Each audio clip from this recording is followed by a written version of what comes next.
What if I told you that the people of Portugal aren't who you think they are? We see them as trailblazing explorers, the masters of the sea who connected the globe. But is that the whole story? What if the key to their identity isn't found on a ship, but buried deep in the soil of the Iberian Peninsula? We're about to peel back centuries of history to uncover a secret genetic cocktail. We're talking Celtic warriors, Roman legionaries, Germanic tribes, and North African Moors.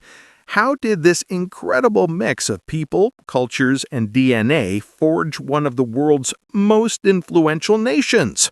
Forget everything you know about neat and tidy ancestry. The story of the Portuguese people is a messy, surprising, and absolutely epic saga of conquest, love, and survival. Stick around because we're about to decode the true origins of Portugal.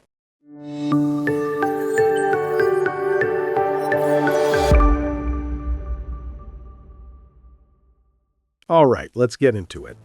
When you think of Portugal, your mind probably jumps to Cristiano Ronaldo, delicious pastéis de nata, or maybe those epic explorers from the history books, right?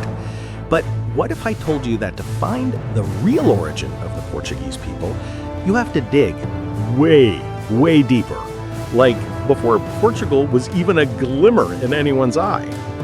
Imagine this land, the westernmost edge of Europe, thousands of years ago. It's not a country, it's a crossroads, a destination, the end of the known world. And for millennia, different groups of people looked at this place and thought, yeah, I could live there. It's like the ultimate ancient real estate. So who got here first? The earliest players on the scene are a bit mysterious, groups we now call the Iberians and the Celts. Now, these weren't unified empires. Think more like a patchwork of tribes, each with its own customs and turf. The Iberians were likely some of the original inhabitants, skilled in metalworking and creating some seriously impressive art. But then, rolling in from the north, come the Celts. You know, the guys famous for their warrior culture and intricate knotwork designs. They didn't just wipe out the Iberians, they mingled. They fought, sure, but they also traded, intermarried, and created a new hybrid culture we call the Celtiberians. This is clue number one. The story of Portugal isn't one of replacement, it's one of fusion.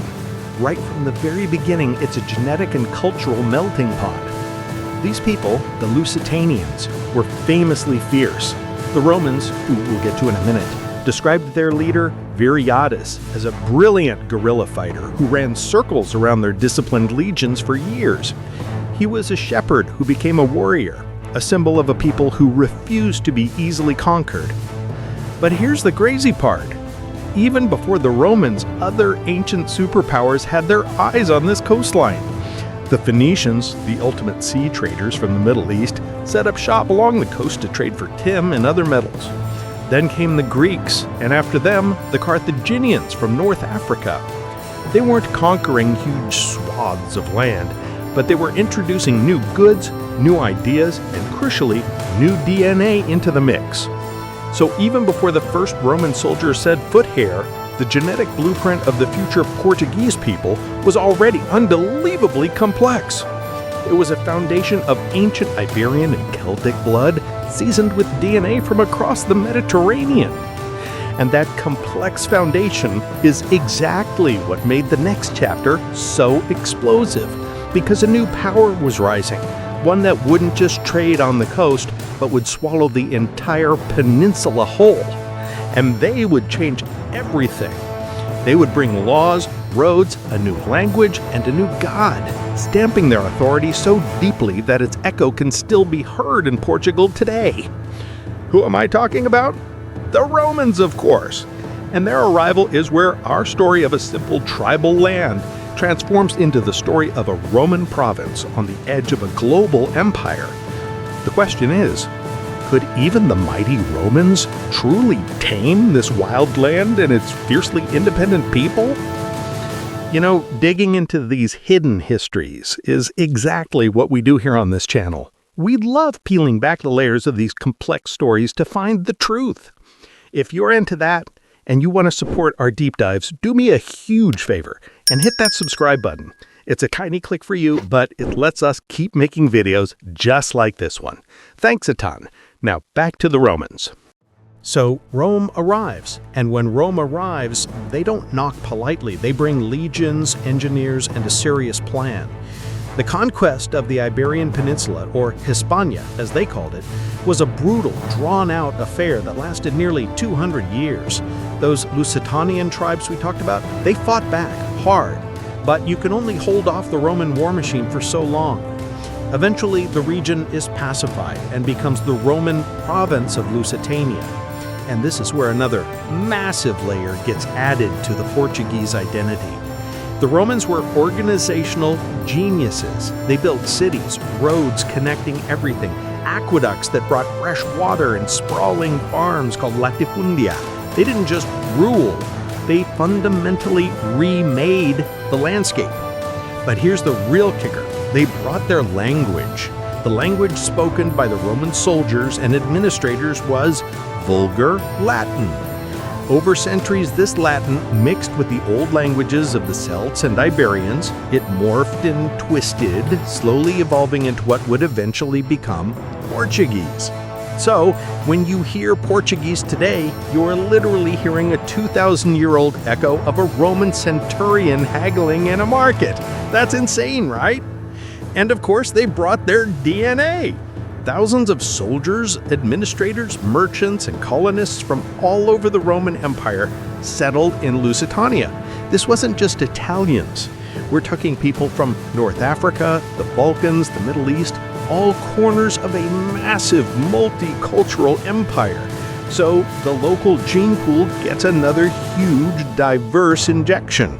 It's like pouring a whole new set of ingredients into an already bubbling stew. But no empire lasts forever. By the 5th century AD, Rome was crumbling.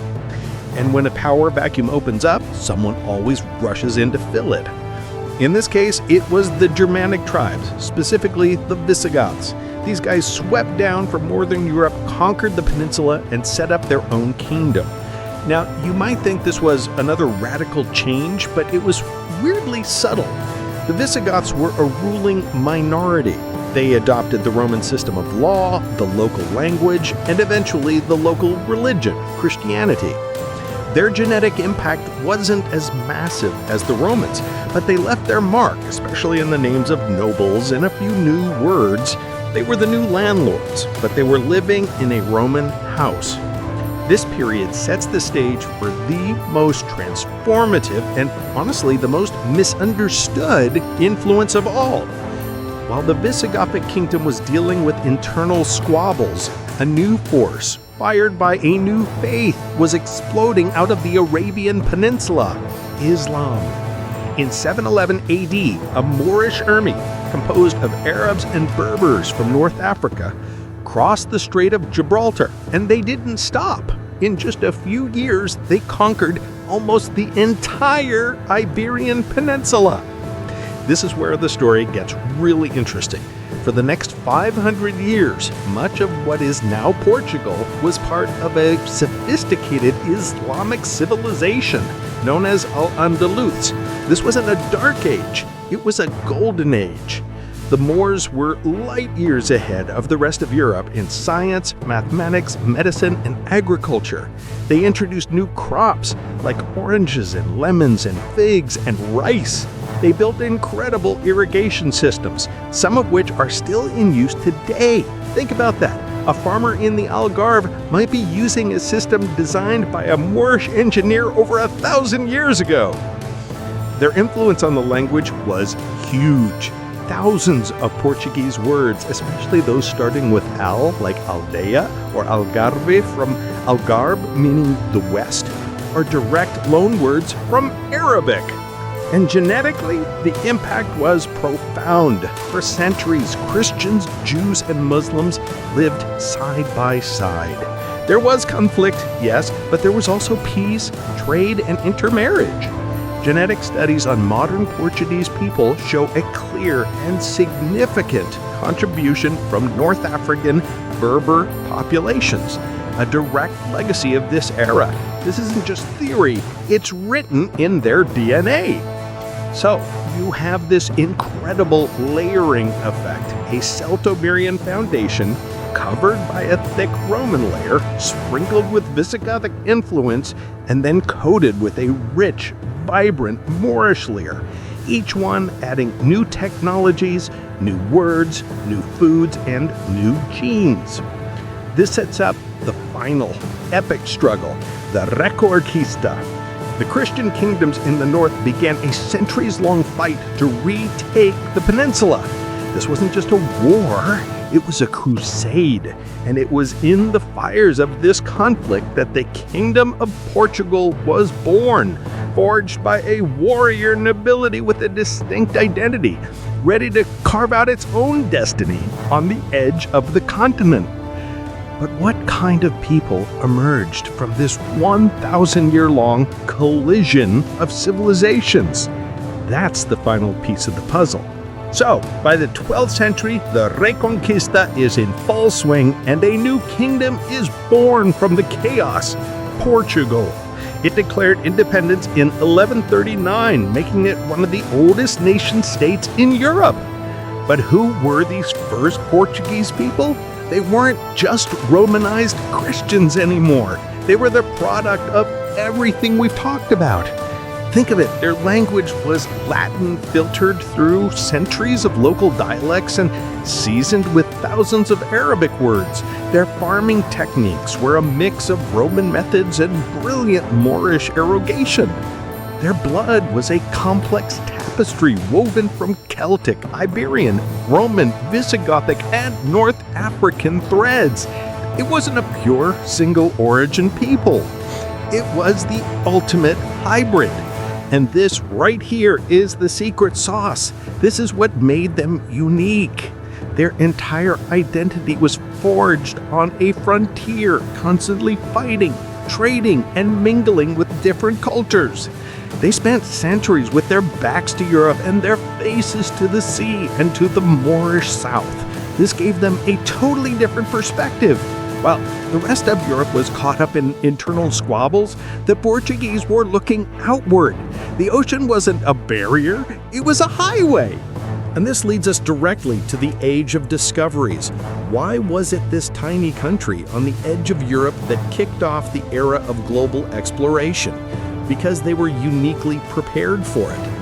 They had the maritime skills inherited from the Phoenicians and the adventurous spirit of the Celts. They had the scientific knowledge in astronomy, map-making, and mathematics that were preserved and advanced by the Moors of Al-Andalus. The caravel, the revolutionary ship that could sail against the wind, was a masterpiece of design, likely incorporating elements of Arab dhows. So when Portuguese explorers like Vasco da Gama and Ferdinand Magellan set out to chart the unknown, they were carrying the legacy of 1,000 years of cultural fusion with them.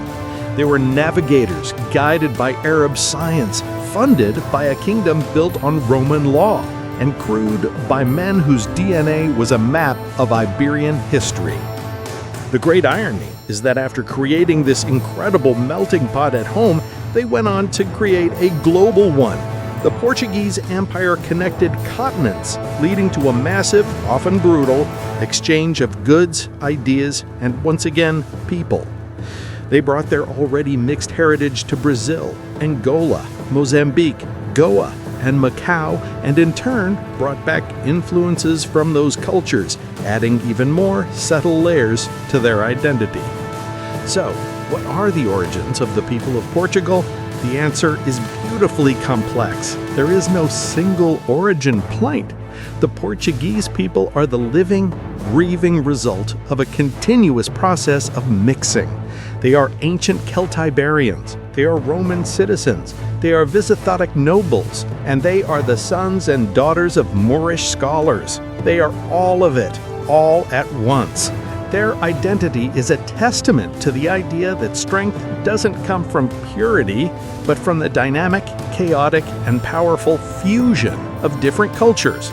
They are a nation of navigators, not just of the seas, but of the very currents of history itself. What an incredible story, right? It just goes to show you that history is never as simple as it seems. What did you find most surprising about the origins of the Portuguese? Let me know down in the comments. I'd love to read your thoughts. If you enjoyed this journey through time, please give this video a thumbs up and don't forget to subscribe and hit the notification bell so you don't miss our next deep dive. Thanks for watching.